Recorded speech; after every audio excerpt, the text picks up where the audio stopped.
Hi friends.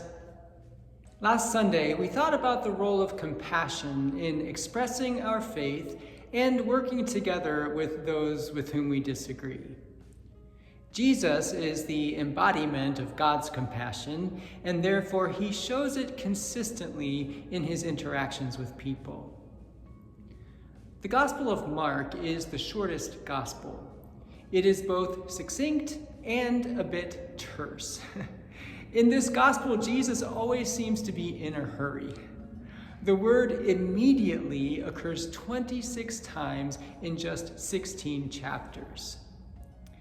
Compassion is such a prevalent theme in Jesus' life and ministry that even in this short, to-the-point account of his life, compassion is highlighted 5 times in just the first 3 chapters. Jesus heals Peter's mother-in-law and then immediately goes on to heal all those who were sick or possessed with demons. And then he heals a man with leprosy, and all of that is just in the first chapter. In the next 2 chapters, Jesus heals a man who is paralyzed and a man with a withered hand. Compassion is a primary character trait of Jesus.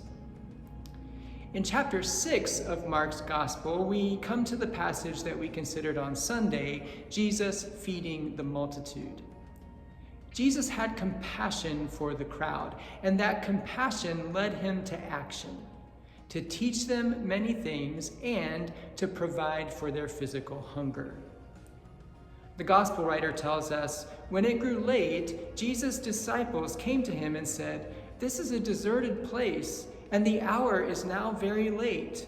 Send them away so that they may go into the surrounding country and villages and buy something for themselves to eat." But he answered them, "You give them something to eat." Now, I don't know what the Greek word for is, but I bet the disciples used it. "Yeah, right, Jesus, like we have enough food for all these people, or enough money to buy it." Now, I imagine, based on Jesus' other miracles, that he could have just said the word and the food would have appeared. I mean, if you can raise the dead to life, then pulling bread out of the air seems like a minor task. But instead of doing that, Jesus asks the disciples to take inventory. And so they find 5 loaves and 2 fish. And ordinarily, that would be nowhere enough food for thousands of people. But this is no ordinary day. When Jesus gives his blessing, nothing is ordinary. And that's exactly what he does. He blesses the bread, he breaks it, and he gives it to them to eat.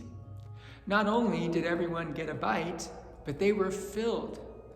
And not only were they filled, but there were 12 baskets of leftovers.